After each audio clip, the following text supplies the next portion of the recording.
de Medicina Familiar y Comunitaria. Y el día de hoy, junto con mi compañera Micaela Larañaz y junto con la instructora, la doctora María Cruz Plaza, que pertenece a la Residencia de Epidemiología, venimos a presentar este Ateneo con el objetivo principalmente de poder retomar aquellas enfermedades respiratorias más allá del COVID y poder retomar aquellas enfermedades respiratorias como coqueluche, que tiene una gran importancia no solamente epidemiológica, sino también en cuanto a la morbimortalidad de los niños más pequeños. ¿Se escucha bien? Sí, perfecto, Agustina. Buenísimo. Bueno, primero recordar que nosotros somos una residencia que nos encontramos en Salta Capital y que pertenecemos al Hospital Señor del Milagro. Nosotros con este Ateneo, para presentar este Ateneo, utilizamos la bibliografía, principalmente utilizamos la actualización de inmunizaciones a distancia, que fue una capacitación brindada por el Hospital Gutiérrez de Buenos Aires el año pasado. Utilizamos el informe de actualización epidemiológica de coqueluche, de la Subdivisión de Epidemiología, que pertenece a la SAP del 2019. Y utilizamos también una actualización perteneciente a Pediatría Integral de España. Utilizamos también una de las últimas actualizaciones que se hicieron de coqueluche en el Congreso de Argentina en el 2014. Vamos a presentar también la última circular normativa que salió en la provincia de Salta, que es la EPI 39, que habla específicamente sobre la vigilancia epidemiológica y el control de coqueluche, que pertenece al 2013, que es la que todavía sigue vigente al día de hoy. Y por último utilizamos del Ministerio de Salud las recomendaciones hechas por el PRONACEL. Los objetivos que nosotros nos propusimos con estas clases, entonces, fue repasar los conceptos básicos de esta enfermedad y hacer la presentación de un caso clínico, pensar cuáles son los aspectos epidemiológicos sobre coqueluche en nuestra provincia y poder, con todas estas herramientas, esquematizar e identificar cuál es el manejo del paciente sospechoso, destinado principalmente a los espacios en donde nosotros nos desenvolvemos como médicos de familia, es decir, a los espacios de centros de salud, hospitales de segundo nivel de atención. Antes de comenzar, queríamos poder empezar a introducir el tema mostrándoles un caso clínico. Tienen la posibilidad de entrar a la página de Menti y se coloca este código 637352. Si no, está la posibilidad también, si están con dos dispositivos, de escanear el código QR para poder entrar al caso clínico. Bien. El caso clínico yo lo voy a ir leyendo. La idea de que puedan entrar al Menti está relacionada con que se van a ir respondiendo algunas preguntas, que después al finalizar la presentación vamos a analizar bien cada una de las respuestas en base a todo lo que estuvimos hablando durante el Ateneo. En el caso clínico, bueno, usted está en el centro de salud, su paciente es Candela, de 5 meses de edad, quien es traída por su mamá Joana, de 28 años, por presentar tos de 2 semanas y media de evolución. Es una tos que la mamá nos cuenta que tiene 2 semanas y media de evolución, que la ahoga, principalmente a la noche, y que luego de la misma suele presentarse arcadas y que en 3 ocasiones únicamente se continuó de vómitos alimenticios. La característica es que no la deja dormir a la noche, principalmente a Candela. Joana ya consultó previamente y le explicaron que era un cuadro de vía aérea superiores, le dijeron que era un catarro, y le explicaron que esa tos podía llegar a durar 3 semanas o incluso un poquito más, y se le dio tratamiento sintomático. Recibió paracetamol, betamilazona y loratadina. Como característico, más allá del caso de Candela en sí, Joana acudió a esta consulta acompañada de su otra hija, de Eugenia, de 3 años, porque nos dijo que no tenía con quién dejar a la niña, Y si lo observamos a Euge con una rinorrea, que nada más nos dice que esa rinorrea es de hace 3 días y que la verdad no le prestó mayor importancia. Y que su otra hija de 5 años, que se llama Alma, está en este momento en el jardín.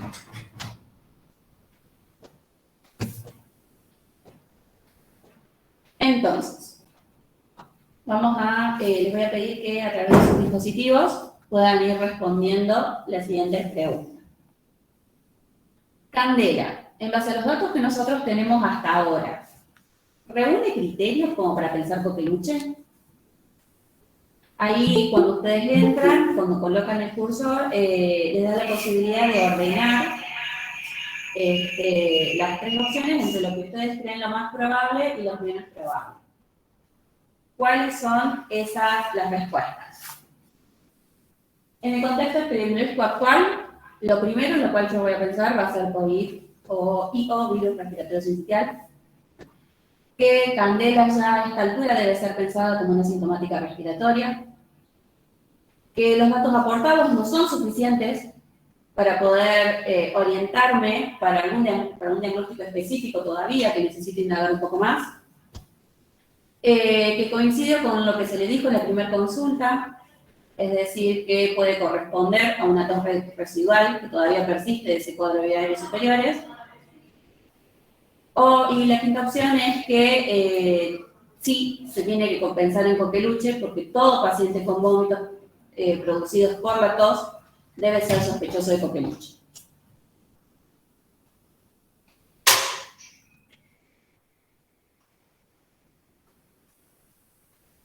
Les voy pidiendo, bueno, ya después las respuestas se van a ir, vamos a ver al último.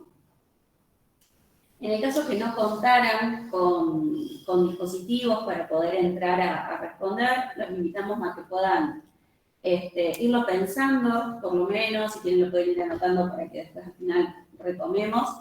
Igual obviamente vamos a poner de vuelta las preguntas. Y la idea es como tratar de pensarlo también en nuestro contexto actual. Estamos, ya hemos cumplido 2 años de esta pandemia de COVID, nos encontramos con casos respiratorios desbordados en los hospitales, en los centros de salud, y qué es lo que en nuestro contexto epidemiológico, en nuestro medio, en Salta, nosotros más nos vamos a ir orientando. Bien. Y pasamos a la siguiente pregunta. Ahí en el dispositivo de arriba, si no pasa automáticamente, le va a aparecer una imagen arriba que dice Go to the slides. Pueden presionar ahí y nos mandan a esta pregunta. ¿Cuál es la pregunta que nosotros nos hacemos ahora? ¿Cuál es el impacto real de las vacunas si se confirma que Candela tiene coqueluche? Asumiendo, que eso falta aclarar, que Candela tiene carnet de vacunación completo para su edad, que son 5 meses. ¿Cuáles son las opciones en las cuales nosotros empezamos a pensar? Como primera opción, que las 2 dosis son suficientes para protegerla contra la tos convulsa, que si Candela ya tiene coqueluche, no importan ahora las vacunas, sino que va a tomar mayor importancia el antibiótico, el tratamiento antibiótico que se le va a dar. Como una tercera opción proponemos que Candela de 5 meses y su hermana Eugenia de 3, que venía a la consulta, sí o sí deben completar el carnet inmediatamente, el esquema inmediatamente. Que las 3 niñas deben sí o sí tener el esquema completo, pero la madre no, digamos, no es necesario que la madre también lo complete. Y como quinta opción que nosotros ponemos es que Candela debe tomar antibióticos y completar el esquema una vez que se haya curado de esa tos convulsa.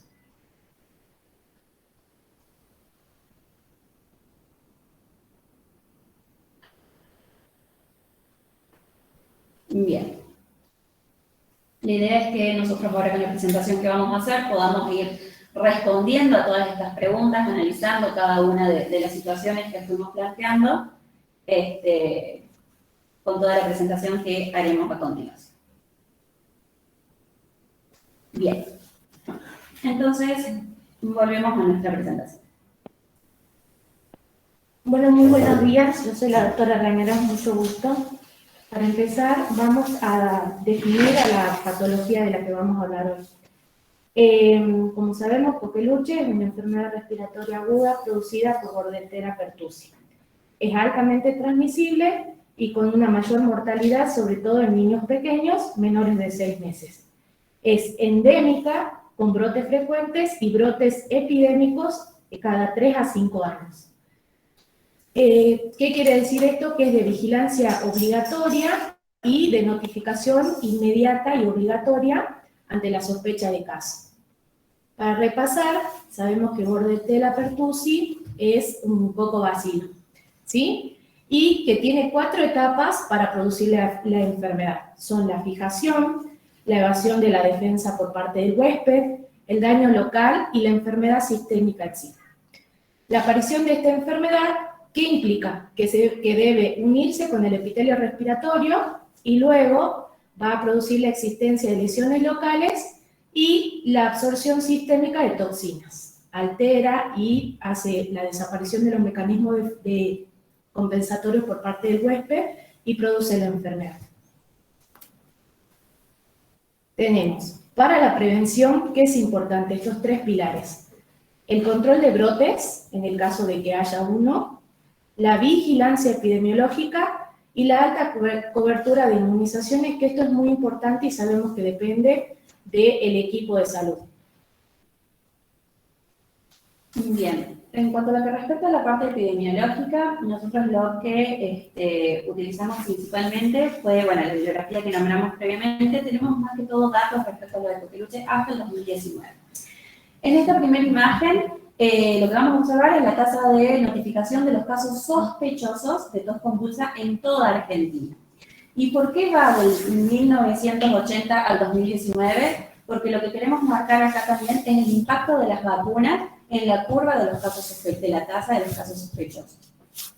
Vamos a tener, en 1985 es que se agrega, 1986 es que se agrega el refuerzo de los 6 años, se venían de brotes y se ve acá un primer descenso marcado en lo que respecta a la tasa de notificación de casos. Luego se mantuvo durante varios años y se empezó a ver que empezó a aumentar la tasa de notificación de casos sospechosos.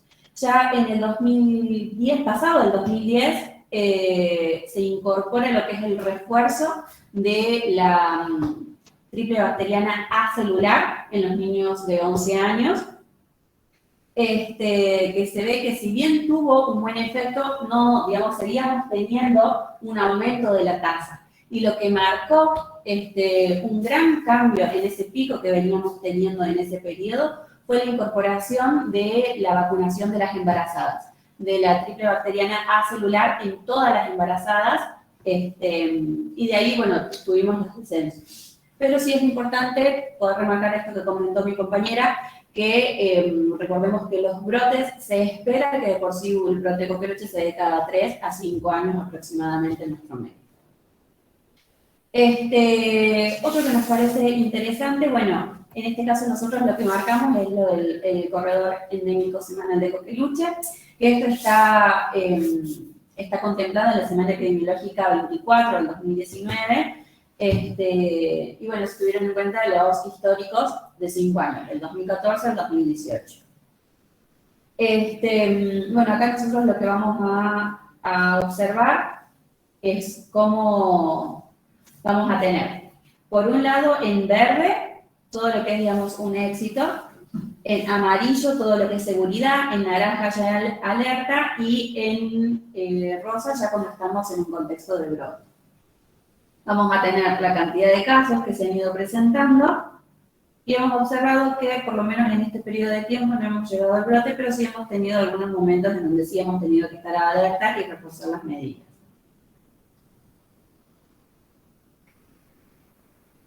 Y lo otro que también nos parece importante destacar a nivel de la parte epidemiológica es la distribución etaria de los casos. Estos no son los casos confirmados de coqueluche,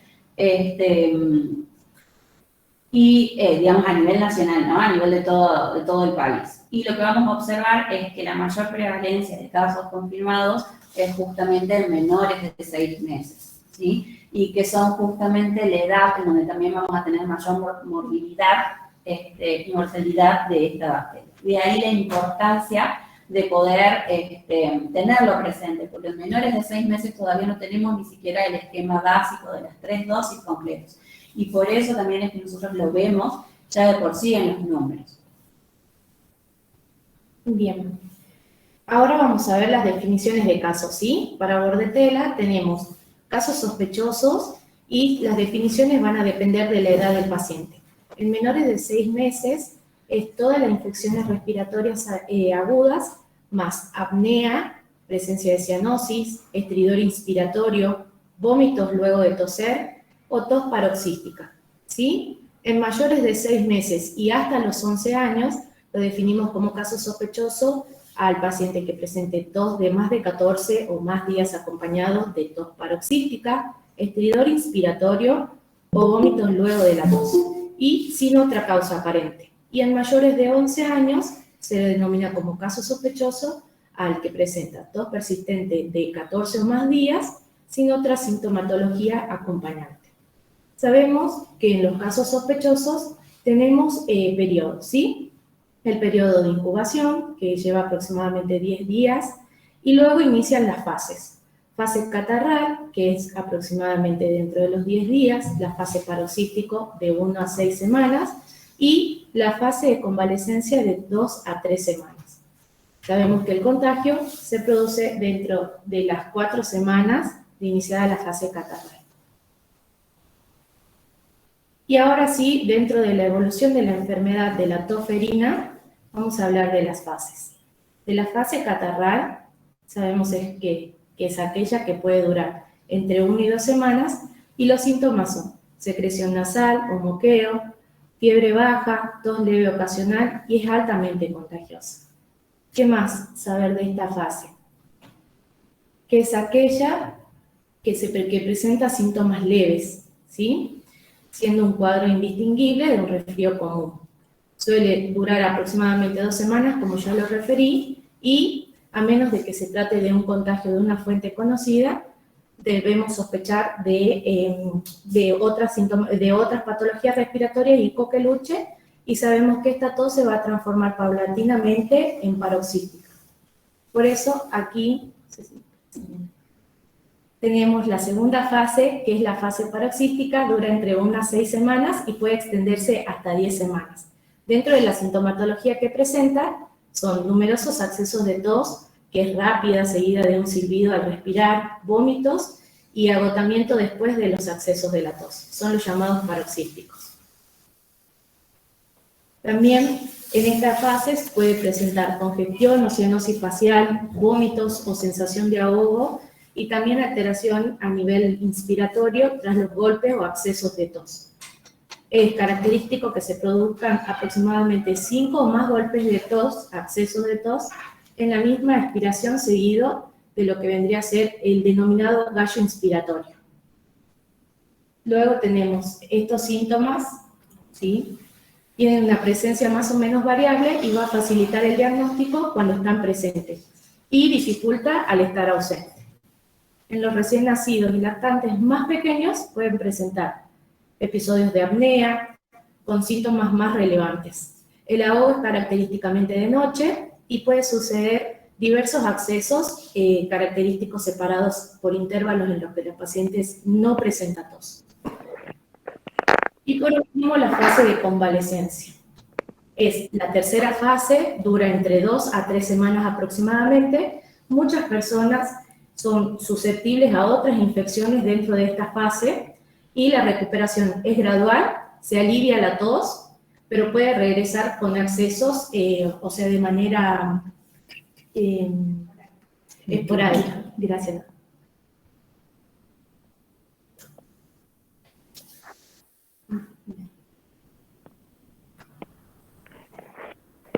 Luego tenemos la definición de casos. Ya hablamos de los casos sospechosos y los definimos de acuerdo a su edad.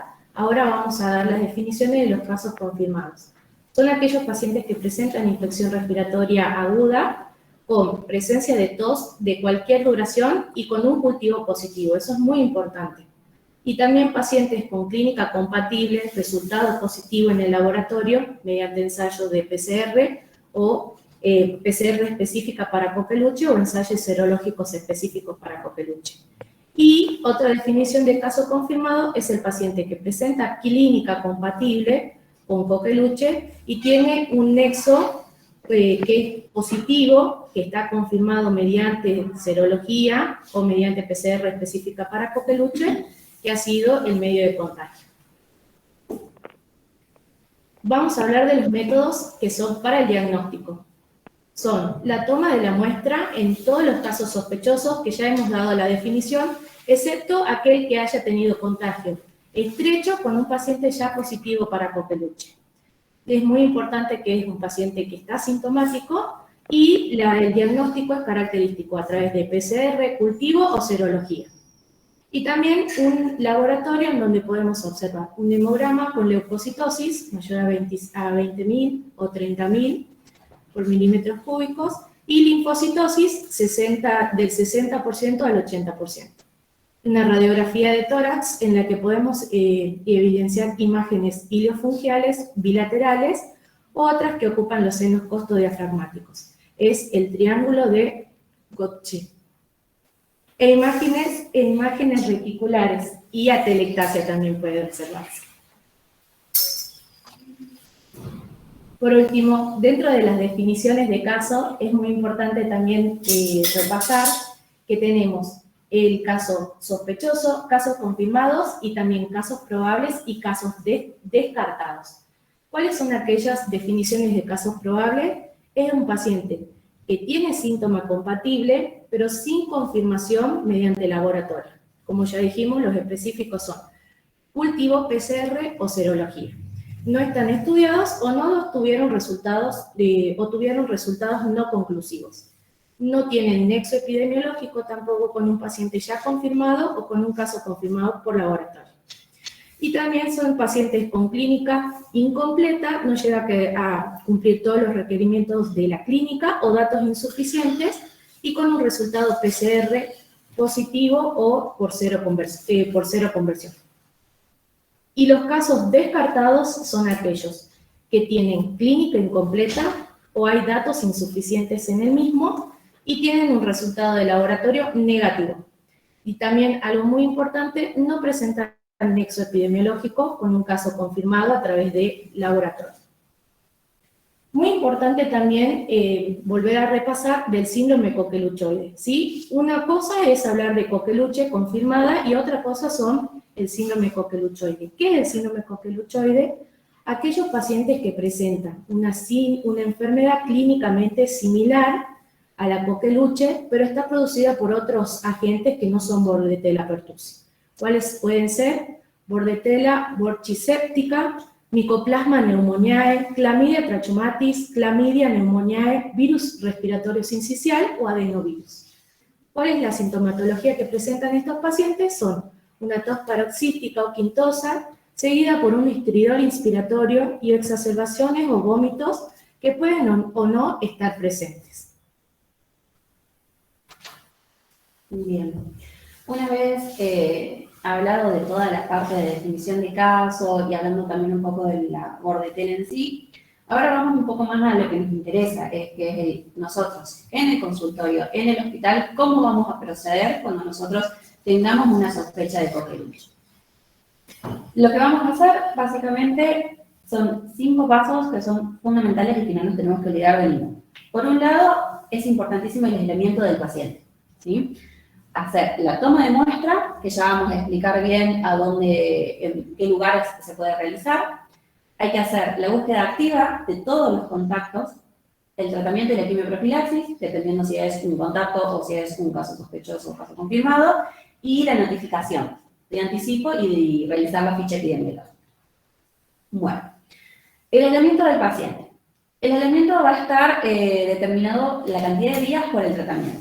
Si se comienza el tratamiento de manera inmediata, tiene que estar aislado durante 5 días hasta completar los 5 días de tratamiento. Si no se pudiera administrar el antibiótico porque no hubiera disponible, ya sea los de primera línea o los de segunda línea, tienen que estar aislados durante 21 días, que era un poco lo que ya habíamos hablado, que era lo que duraba principalmente este contagio. ¿Qué implica esto? Que estos niños no deben ir a la guardería, no deben ir al jardín, que si fuera un adulto o una embarazada también no deben ir al trabajo. Si nuestro paciente, en nuestro caso sospechoso, convive con lactantes o niños pequeños, debe estar separado de ellos. Idealmente que los niños puedan estar en otra casa, con otro cuidador, o que ese aislamiento, que bueno, que ya un poco todo esto también ya lo tuvimos que repasar con COVID, que pueda estar en una habitación cerrada, protegiendo todo el tema del uso del barbijo, incluso dentro de las habitaciones. Y si es un paciente que va a estar hospitalizado por el cuadro clínico, es importante tener en cuenta las precauciones que se van a hacer de tipo estándar y aislamiento de gota.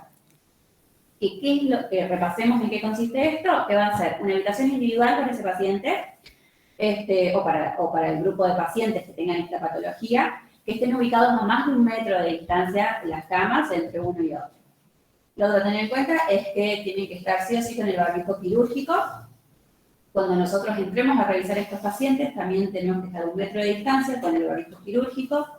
Evitar, o mejor dicho, restringir la salida del paciente de la habitación, si tienen que ser habitaciones que ya cuenten con el baño dentro de las habitaciones. Si por algún motivo tuviera que salir de la habitación, el paciente lo tiene que hacer sí o sí con el barbijo quirúrgico colocado. Y para todo personal que tenga que entrar, ya sea médico, enfermero, cualquier personal del equipo de salud, sí o sí entrar con el barbijo quirúrgico. Y no olvidarnos que siempre colocar los carteles de aislamiento respiratorio en cada habitación. Que en la puerta de esa habitación haya un cartel en el cual diga aislamiento respiratorio para que todas las personas estén atentas y alertadas de que se tienen que tomar estas medidas a la hora de entrar a esta habitación. Bien. Ya dijimos entonces que vamos a aislar al paciente. Ahora, nos interesa hacer la toma de muestra, ¿sí? ¿A qué pacientes sí le vamos a solicitar toma de muestra? Y un poco ya mi compañera lo vino adelantando. Por un lado, todo paciente que presente sintomatología compatible con Bordetella pertussis, pero que no tenga un nexo epidemiológico, ¿sí? ¿Por qué? Porque si ya tiene un nexo epidemiológico y ya tiene la clínica, ya se considera positivo, ¿sí? Exactamente igual que como veníamos trabajando con COVID. También le vamos a hacer toma de muestra a todo paciente que tiene una tos aguda de cualquier duración y que es un caso confirmado. Es decir, que tiene una tos aguda, pero que no llega a tener las características específicas de Bordetella pertussis. O sea, no le llega a provocar este acceso de tos que describió mi compañera, producido con arcadas, no llega a tener las secreciones, las expectoraciones características. Es una tos que nos presenta duda, pero nosotros ya sabemos que tiene ese nexo epidemiológico, ¿sí? Esos son, digamos, los dos grupos de casos sospechosos de pacientes que van a necesitar realizarse la toma de muestra. ¿Quiénes son los que no? Aquellas personas que presentan síntomas similares a un resfrío, pero que no presentan tos. Recordemos que la tos debe estar presente. No le vamos a hacer toma de muestra a aquella persona que no tiene síntomas, por más que haya sido un caso de contacto. Y tampoco le vamos a hacer toma de muestra a todo paciente que ya presente la sintomatología compatible y que sea el nexo y que tenga un nexo confirmado, porque ya lo damos como positivo. Bien. Nosotros lo que hicimos fue, bueno, hablar un poco con los lugares de referencia para ver acá en Salta Capital cuáles son los lugares a los cuales nosotros tenemos que mandar a los pacientes. Va a estar dividido según el área operativa, según el área operativa norte o el área operativa sur. En el caso de la área operativa norte, cada médico del centro de salud donde esté, lo que tiene que hacer es coordinar el traslado para la toma de muestra a aquellos centros de salud que tienen laboratorio propio. ¿Cuáles son los que tienen laboratorio propio? El 63, que es el que tenemos acá al lado del Milagro, Castañares, que es el número 15, si no me equivoco, y el número 1, en Villa Primavera.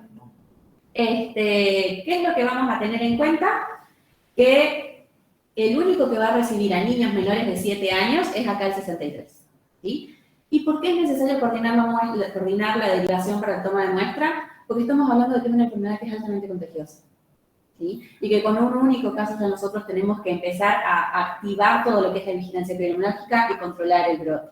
Entonces, de ahí la importancia de que si nosotros tenemos la sospecha, es poder llamar, coordinar la derivación, ver si va a ser en ese momento o si se va a coordinar para que sea en otro momento y se va a hacer la derivación a cada uno de estos lugares.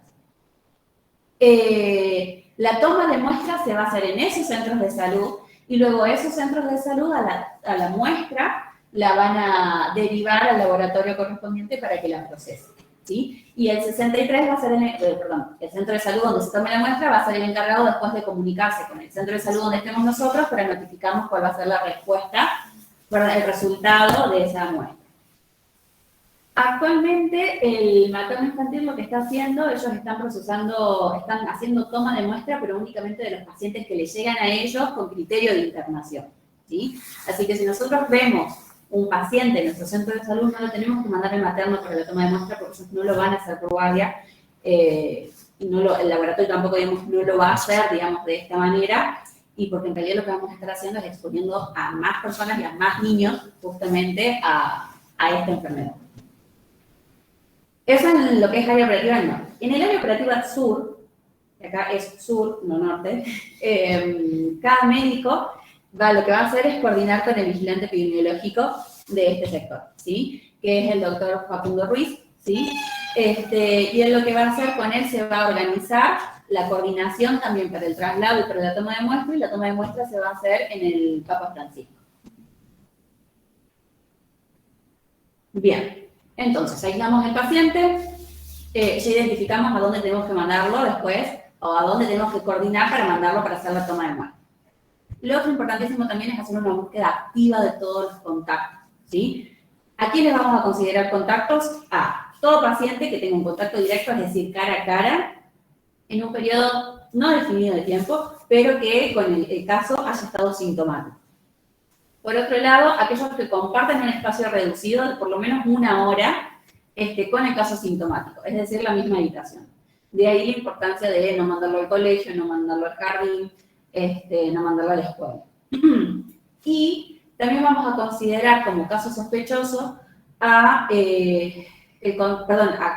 también vamos a considerar como contacto del caso sospechoso aquel que haya tenido contacto directo sin protección con las secreciones respiratorias, ya sea orales o nasales, de cada sintomático respiratorio. Entonces, ¿qué es lo que vamos a hacer con estos contactos? Primero, identificar si tienen síntomas que sean compatibles, que ya transformen a este contacto en un caso sospechoso. O, mejor dicho, en un caso confirmado, si es que da positivo la toma de muestra. Por otro lado, si vemos que no tiene síntomas, hacer la quimioprofilaxis. Y se tiene que hacer una dosis de refuerzo de la pentavalente en todos los niños menores de 7 años que tengan calendario incompleto o que no tengan la dosis de penta en los últimos 3 meses. ¿Qué es otra cosa importante de los contactos? Resaltar que tenemos contactos que tienen un riesgo adicional. ¿Cuáles van a ser? Por un lado, los menores de 1 año, por todo lo que ya veníamos hablando previamente. Por otro lado, embarazadas y puérperas, ¿sí? Por un lado, porque el mismo proceso del embarazo y del puerperio implica una disminución en lo que es su sistema, la respuesta de su sistema inmune, pero también porque están en contacto con recién nacidos o con bebés pequeños que sabemos que son de riesgo. Toda persona que conviva con estos niños menores de 1 año, inmunocomprometidos, personas que hayan estado con alta exposición a estos casos clínicos, pacientes que tengan enfermedades crónicas, principalmente enfermedades crónicas respiratorias, y el personal de salud, ¿sí? El personal de salud, entendiendo que justamente nosotros podemos ser la vía de transmisión,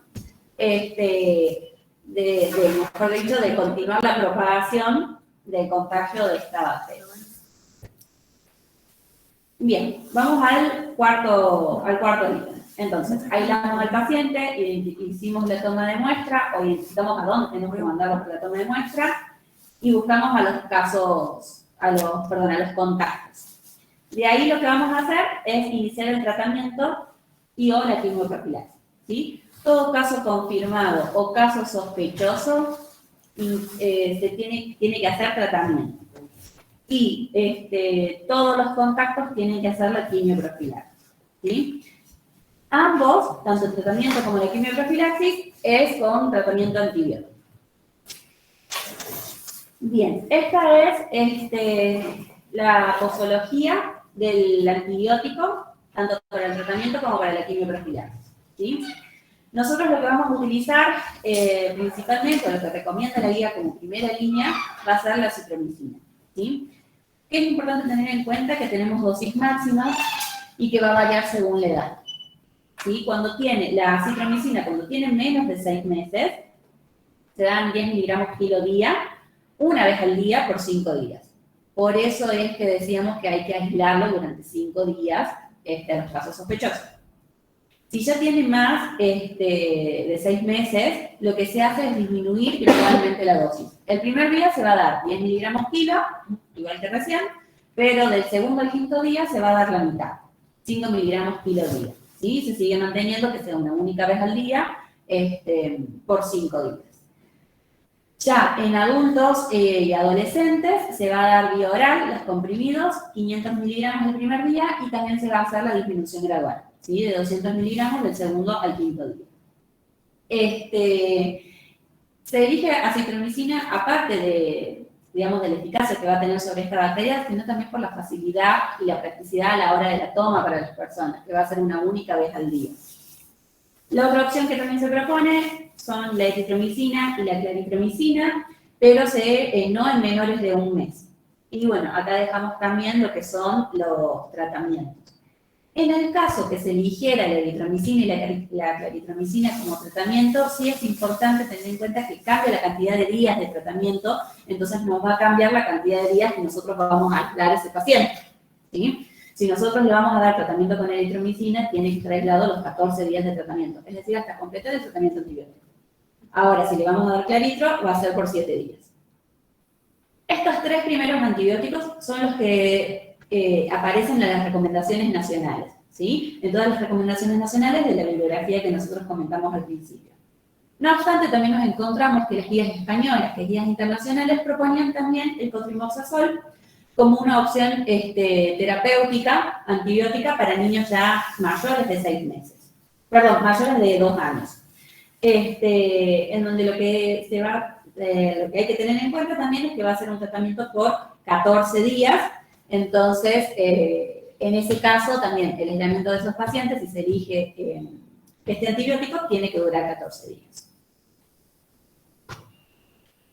Bueno, vamos al quinto paso. Lo que tenemos que hacer, importantísimo, es completar las inmunizaciones, ¿sí? Primero vamos a tener en cuenta, vamos a ver cuáles son las inmunizaciones con las cuales cuenta actualmente el paciente. Nosotros vamos a considerar como esquema habitual o el esquema correspondiente. Vamos a tener una serie primaria que va a consistir en la administración de la pentavalente a los 2, a los 4 y a los 6 meses de vida. Y vamos a tener 3 refuerzos que se van a hacer. Con la pentavalente, o puede ser también la cuádruple bacteriana, de 15 a 18 meses se pone el primer refuerzo. Al ingreso a la edad escolar, entre los 4 y los 6 años, se pone la triple bacteriana celular. Recordemos que esta vacuna se pone hasta los 7 años. O mejor dicho, en menores de 7 años. Hasta 6 años, 11 meses y 29 días. ¿Por qué? Porque en realidad se ha visto que después de esa edad, después de los 7 años, el componente pertussis de la vacuna produce mayores reacciones adversas, ¿sí? Estas vacunas, la pentavalente, la triple bacteriana o la cuádruple, es una de las vacunas que justamente los niños va a producir fiebre por el componente pertussis, ¿sí? Entonces, siempre cuando se pone esa vacuna, se les suele aclarar a los papás que es esperable que haga fiebre, incluso algunas veces es necesario darle paracetamol, como para que controle un poco los síntomas, las primeras 24, 48 horas, no más de eso.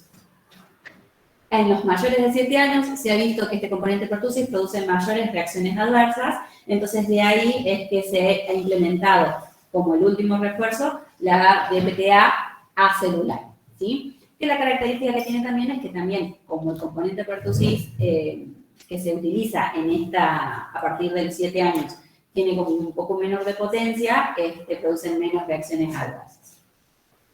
Bien. Es importante que podamos hacer, que podamos ver si calendario de vacunación, si las inmunizaciones están completas, y poder hacer el bloqueo de los niños menores de 7 años, como comentábamos al principio. Tenemos casos específicos, casos puntuales que hay que tener en cuenta respecto a la inmunización. Por un lado, todo personal de salud que tenga contacto con menores de 1 año, es decir, nosotros médicos de familia incluidos, tenemos que tener una vacunación con la triple A celular cada 5 años, ¿sí? A diferencia de lo que por ahí a veces uno se confunde con la doble bacteriana, que es cada 10, Población general. Puntual es cada 5 años que nos tenemos que vacunar.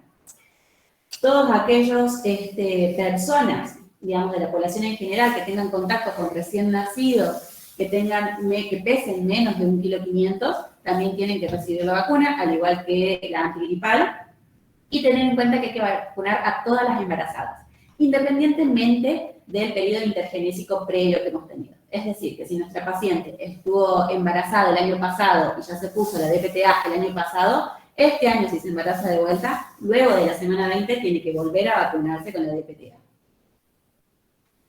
Lo que se propone en las recomendaciones nacionales y en toda la propuesta de abordaje de este tema es que nosotros tenemos que alcanzar un objetivo de cobertura con esta vacuna del 95% de la población, ¿sí? Es un objetivo alto, es un objetivo que todavía no hemos alcanzado, pero que es importante que lo tengamos presente.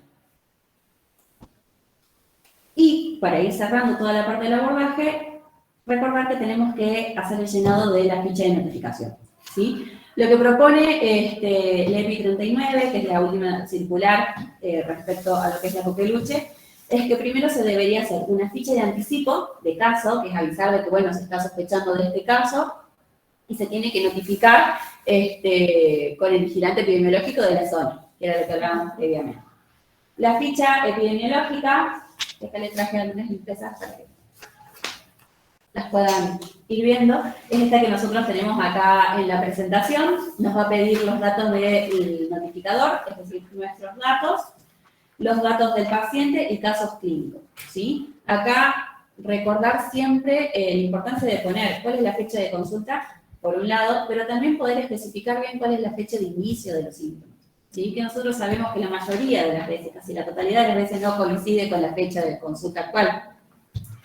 Ahí te permite después, bueno, ir completando distintos signos y síntomas, determinar si es un paciente que es ambulatorio o está internado, si ya está actualmente con alguna complicación de la enfermedad y si ya ha recibido algún tratamiento previo o no, ¿sí? En ese, si ha recibido o no algún tratamiento o si está con un tratamiento actual, también nos pide que especifiquemos cuál. Si fuese un caso inicial, esta parte de evolución, bueno, se evaluará si es necesario completarlo o no, si ya se le dio el alta, si falleció, y va a nuestra firma. Y luego ya tenemos la otra parte, la va a completar toda la parte del laboratorio, que va a indicar con qué técnica se utilizó, si es aspirador o hisopado, la fecha de esa toma de muestra, y bueno, cuál es el protocolo que se utilizó y los resultados. Otra parte que nosotros sí tenemos que completar nosotros es la parte de la vacunación de pertussis, ¿sí? Indicar si fueron colocadas las fechas y acá también te da el espacio para que coloquemos los lotes de las vacunas que se fueron colocadas. Recordemos que nosotros desde los centros de salud tenemos el acceso tenemos la posibilidad de acceder al calendario de vacunación que ya está en el mismo sistema de acuario. Y paralelamente está también el CISA, ¿sí? Así que tenemos la posibilidad de que si la persona no viene con el carnet en mano, siempre poder consultar ahí. Y al último, al igual que cuando teníamos la ficha de COVID, el estudio de los contactos. Poner los datos de los contactos como para ya poder ir empezando con esta búsqueda activa. Bueno, como para repasar entonces. Nosotros estamos en área operativa norte, tenemos detección de un caso sospechoso, ¿sí? Nosotros como médicos lo que tenemos que hacer, la confección de la ficha epidemiológica es de 2 fichas epidemiológicas, ¿sí? ¿Por qué? Porque una va a quedar, una se va a enviar a epidemiología, ¿sí? Y la otra nosotros se la vamos a dar al paciente y va a quedar en el laboratorio donde se haga la toma de la muestra, ¿sí? Ya dijimos que si era menor de 7 años, se tiene que coordinar el traslado para la toma de muestra acá al 63. En el 63 toman la muestra y según la circular 39 son ellos los que tienen que dar la medicación, ¿sí? Y la idea es que este traslado se encargue de hacer el traslado hacia acá y luego de volver a llevar al paciente hacia el domicilio, ¿sí? Todo eso nosotros lo tenemos que coordinar de manera previa, ¿sí? En el caso que es un niño mayor de 7 años, es no únicamente 63, sino también, tengamos en cuenta, dijimos, primavera y castañares. Más allá de nosotros confeccionar la ficha, es importantísimo que nosotros nos comuniquemos con epidemiología, que nos comuniquemos con el vigilante epidemiológico, ¿sí? ¿Por qué? Porque nosotros tenemos que activar toda la cascada de bloqueo de contactos, ¿sí? Tenemos que hacer la búsqueda de esos contactos, iniciar el tratamiento antibiótico, hacer la quimioprofilaxis, hacer el control de las inmunizaciones, ver si hay casos nuevos. Yo sé que por ahí incluso nosotros cuando lo leíamos parecía un montón, un poco engorroso, pero queremos destacar la importancia de poder hacerlo. ¿Sí? Es importante que nosotros como profesionales tomemos estas acciones, porque un brote de coqueluche que nosotros no hayamos podido controlar a tiempo va a traer repercusiones muy marcadas en la población y más en los niños tan pequeños que son los menores de 6 meses. ¿Sí? En el caso que estemos en el área operativa sur, muy similar, lo que va a cambiar va a ser el hecho de que nosotros la coordinación, el vigilante epidemiológico, que es Facundo Ruiz, va a ser para hacer la toma de muestra en el Papa Francisco. Bien. Entonces, hecho todo esto, volvemos a nuestro caso clínico.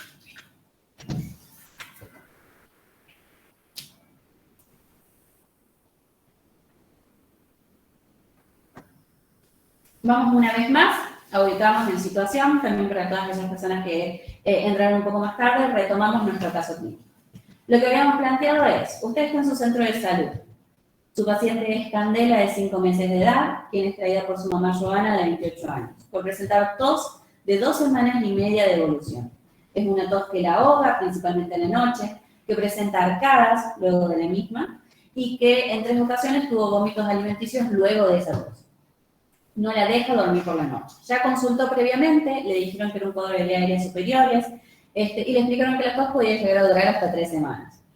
Y le dieron tratamiento sintomático. Le dijimos, paracetamol, betamethasona y loratadina. Joana trae con ella también a Eugenia, de 3 años, refiere que no tenía con quién dejarla, y vemos que Eugenia tiene una rinorrea que la mamá nos cuenta que es desde hace 4 días. Y sabemos que hay una tercera hermanita que tiene 5 años, que está en el jardín en este momento. Entonces, nosotros lo que habíamos planteado inicialmente era preguntarnos si Candela reúne criterio para pensar en coqueluche. Estas fueron un poco las respuestas que se fueron colocando. Las opciones eran, lo que más se respondió fue, en el contexto epidemiológico actual, lo primero que pienso es en COVID o en virus respiratorios sincitiales. La segunda que tuvo mayor cantidad de votos fue, los datos aportados no son suficientes para orientarme por algún diagnóstico específico aún. La tercera opción fue, sí, todo paciente con vómitos producidos por la tos es sospechoso de coqueluche. En cuarto lugar quedó, coincido con lo explicado en la primera consulta, puede corresponder con tos residual de cuadro de vías aéreas superiores. Y como quinta opción quedó, Candela debe ser pensada como una sintomática respiratoria. Bien, ¿qué es lo importante que nosotros tengamos en cuenta y que era nuestro objetivo principalmente con este Ateneo? Es que nosotros venimos de 2 años en donde lo primero que hemos tenido y lo que primero se nos ha dicho que tenemos que pensar y descartar en contexto de pandemia era justamente el COVID.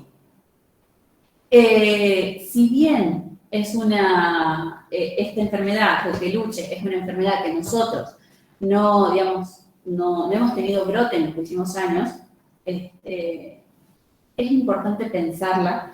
¿Por qué? Porque el impacto que va a tener, si nosotros no controlamos un brote a tiempo, va a ser grande, ¿sí?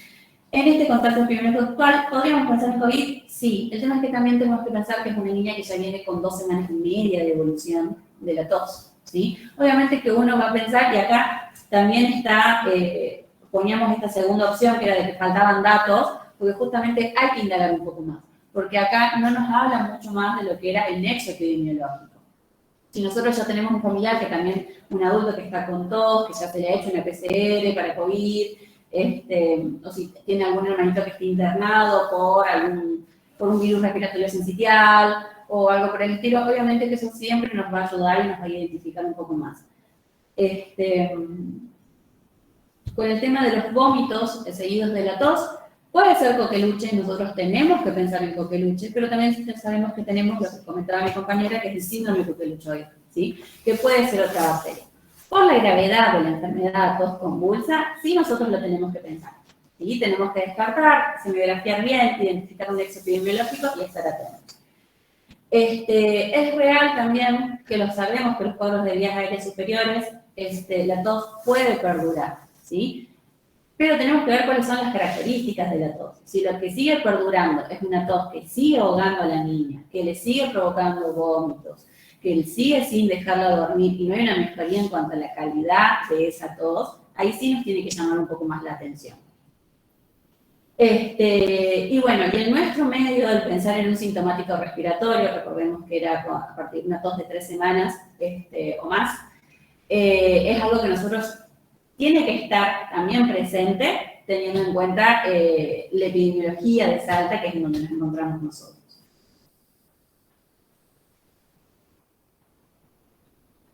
Bien, y en la última pregunta, lo que nos habíamos planteado es si el impacto real de las vacunas, ¿cuál es el impacto real de las vacunas si se confirma que Candela tiene coqueluche? Las opciones ¿cómo quedaron las opciones? Sería primero, Candela de 5 meses y su hermana Eugenia de 3 años deben sí o sí completar un esquema inmediatamente. Ahora Candela debe tomar el antibiótico y completar el esquema una vez que se haya curado la tos convulsa. Si Candela ya tiene coqueluche, no importa ahora sus vacunas, sino que toma mayor importancia hacer el tratamiento antibiótico. Las 3 niñas deben completar carnet de vacunación, la madre Joana no es necesario. Y que las 2 dosis que tiene son suficientes para protegerla con tos convulsa. ¿Qué es importante acá? Candela tiene 5 meses. No especificamos cuántos días, pero es muy probable que dentro de poco le toque la tercera dosis, ¿sí? Esa tercera dosis se tiene que colocar en tiempo y en forma, ¿sí? Eso es importante. No lo vamos a adelantar previamente, ¿sí?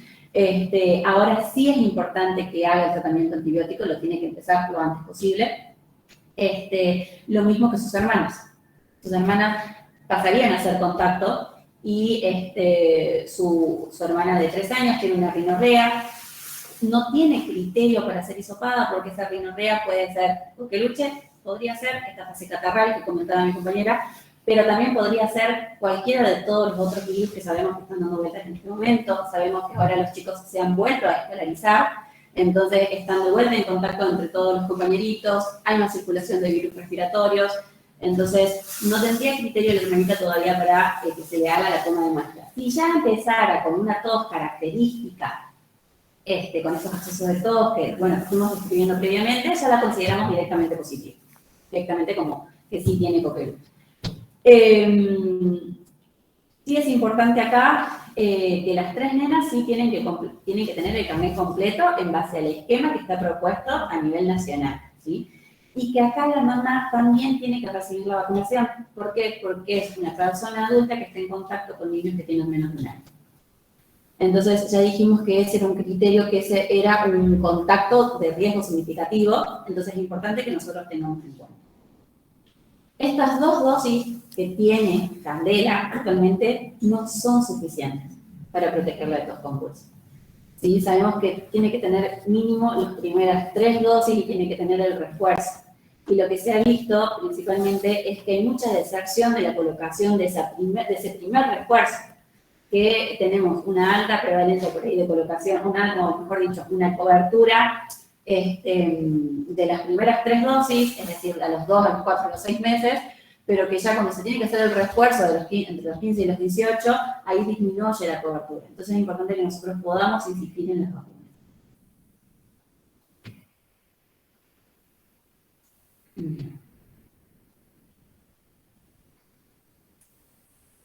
Para hacer el cierre final, repasamos.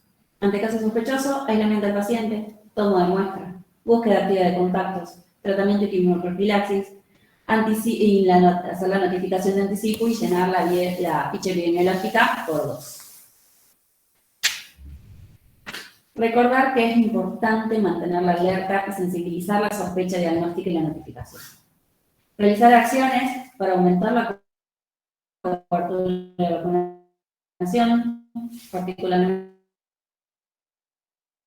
de los 18 meses de edad, es la última oportunidad de vacunar antes de los 6 años. Y recordar que los lactantes pequeños, es decir, menores de 6 meses, padecen la enfermedad con mayor gravedad, mayor mortalidad, y no solo por su corta edad, sino también porque no han logrado tener estas 3 dosis de las cuales hablaba.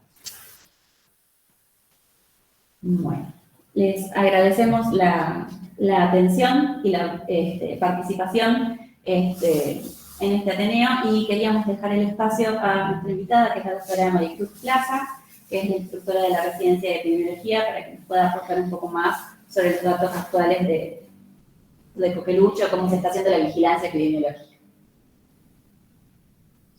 Hola, ¿qué tal? Buenos días a todos. Excelente, chicas. La verdad que buena. Número 6.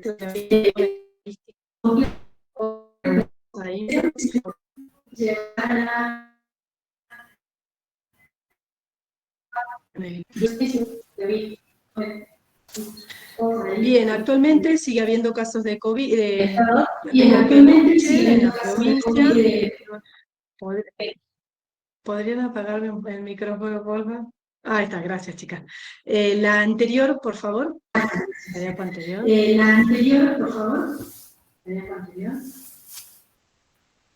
Bien, recordar, como ustedes lo dijeron, recalcar un poquito la importancia de la notificación, primero de sospecharla, y porque gracias a esa sospecha, a tenerla en cuenta como médicos de familia en primer nivel de atención, la sospechamos y la urgencia de la notificación. De esta manera, nosotros al notificar podemos ver a lo largo del tiempo, de los años, cómo ha habido mayor cantidad de casos o cuándo se hacen los brotes. De esa manera se toman medidas, como dice claramente acá, refuerzo a los 11 años, en el 2006, si no me equivoco, 2011, después también se planteó en el 2011 agregar a las embarazadas, las de PTA celular. Entonces, en base a esas notificaciones y a esos aumentos en los brotes que se van dando, como bien dijeron las chicas, de 3 a 5 años, se toman medidas de salud pública. Como ustedes ven acá, por eso la importancia de la notificación. Por ahí el tema del coqueluche, que si es menor de 6 meses, cuando sospecho entre 6 meses y 11 años, en adulto, la diferente sintomatología, a veces no la podemos acordar de memoria, pero podemos tener algún machete, eso no hay problema, pero que sí identifiquemos la posibilidad de esta patología y tengamos a mano las fichas de notificación para saber qué es lo que está pasando. En el 2011 hubo un brote bastante importante en donde hubo alta mortalidad en nuestro país, y eso es necesario llevar ese registro para tomar decisiones, para levantar alertas a nivel provincial, a nivel nacional. Actualmente, en relación a COVID, genial que las chicas trajeron este tema al escenario epidemiológico actual, para que no nos olvidemos, porque también está circulando coqueluche, no en una manera importante ni alarmante, pero sí es otro de los diagnósticos que estamos teniendo, y la importancia de con la sospecha, la notificación y un tratamiento adecuado podemos evitar que se contagien otros, hacer rápidamente, como decían las chicas, la búsqueda de los contactos, hacer la quimioprofilaxis y evitar particularmente con todas estas acciones la mortalidad de menores de 6 meses, que es el grupo etario de mayor riesgo. ¿Sí? Cuando las chicas hablaban de el llenado de las fichas, no olvidarnos de la fecha de inicio de síntoma también es un punto clave a la hora de la notificación, porque en base a eso va a depender la técnica que se utilice para hacer el estudio de laboratorio. Si bien hoy por hoy acá en Salta se hace el PCR, cultivo no se hace, y la serología es para adultos y más que todo para para investigaciones epidemiológicas, pero de eso va a depender de la fecha de inicio de síntomas. Pásame la otra, Agu, la que sigue de esta. Este es un corredor endémico que lo identificaron muy bien las chicas. Y bueno, otra de la importancia para que ustedes vean que estos corredores endémicos, el saber actualmente en qué situación podemos estar, tiene relación con haber hecho una buena notificación, una notificación sistemática en los últimos 5 años, como para saber cuál es la situación que tenemos. Ahí bien clarito marca con la línea negra, en el 2019 hasta la semana 24, que hemos estado, por ejemplo, entre la semana 11, 12, al borde de pensar en la posibilidad de un brote, y que evidentemente se deben haber tomado algunas decisiones, dado que la curva ha disminuido, aunque vuelve a aumentar más adelante, pero para esto necesitamos una buena notificación. Ahora va a estar un poquito complicado por los 2 años de pandemia, el año 2020, un poquito menor el 21, pero también porque los años pandémicos no se incluyen a la hora de hacer corredores endémicos, o lo que nos obliga a aumentar más años, más de 5 años históricos, para poder hacer los corredores, porque son años que no han tenido una realidad. En el 2020 hemos estado encerrados, hemos llevado una vida normal, entonces no podemos incluir esos años para poder hacer corredores. Así que esto es lo más actualizado que hay en relación a los corredores endémicos.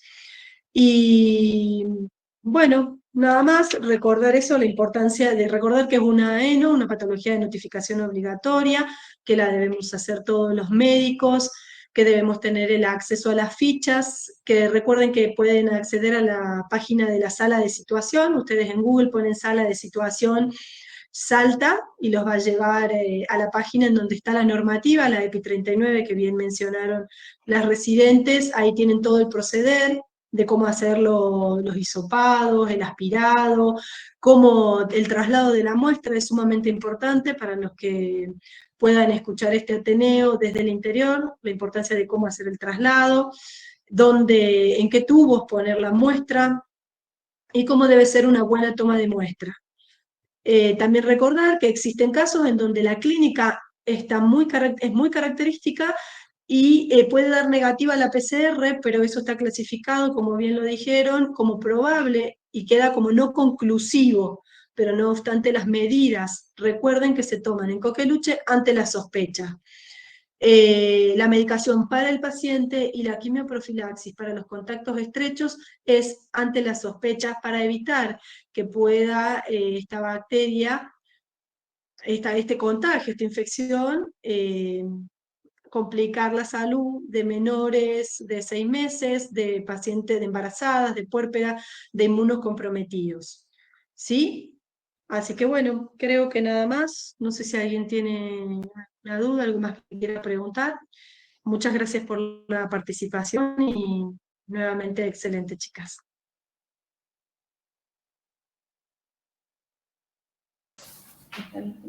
Sí. Doc, muchísimas gracias. La verdad nos pareció súper interesante y útil que pueda sumarse a la presentación de este Ateneo. Y bueno, dejamos abierto el espacio hacia hay dudas, tanto a los que están de manera presencial como a los que están conectados de manera virtual. Pueden escribirlas o pueden abrir el micrófono y hacerlas de manera verbal. Recordamos que toda esta presentación ha sido grabada y va a estar subida en nuestra página de YouTube para que puedan volver a revisarla, volver a verla si la consideran oportuna. Así que no sé si hay alguna duda. Doc, yo tengo 2 consultas. La primera, ¿cuánto tiempo tarda en informarse la PCR? En el caso de que la solicitemos, más o menos, ¿cuánto tiempo tendremos disponible el resultado? Y la segunda es, no la ficha esta de la notificación, sino la de anticipación. ¿Esa se está usando? Porque personalmente no me ha tocado verla y quería saber si está disponible acá en Salta. ¿La de la anticipación? Sí. ¿Perdón? Sí, es la forma inmediata que vos tenés de comunicar, que en general lo suele hacer el vigilante epidemiológico, completa esa ficha con datos mínimos y la envía o a través de foto de WhatsApp o por mail, de la manera más rápida o un llamado telefónico, se hace eso de manera inmediata. Sí, la usan. Y los resultados puedo averiguar, pero en realidad sí, pueden estar demorando 2, 3 días. Bien, ok, gracias. Pero eso depende también de la situación del laboratorio, ¿no? Vale. Recordemos que ambas fichas, tanto esta epidemiológica como la de notificación, ambas están en la circular de 39.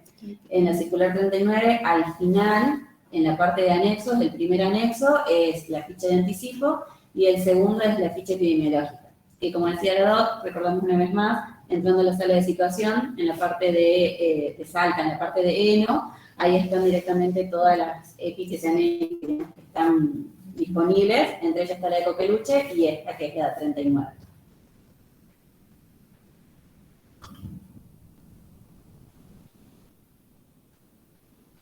Bien, bueno, no sé si hay alguna otra consulta. En el chat por lo menos, ¿no? Bueno, en este caso, le agradecemos nuevamente a la doctora Plaza que se haya podido sumar.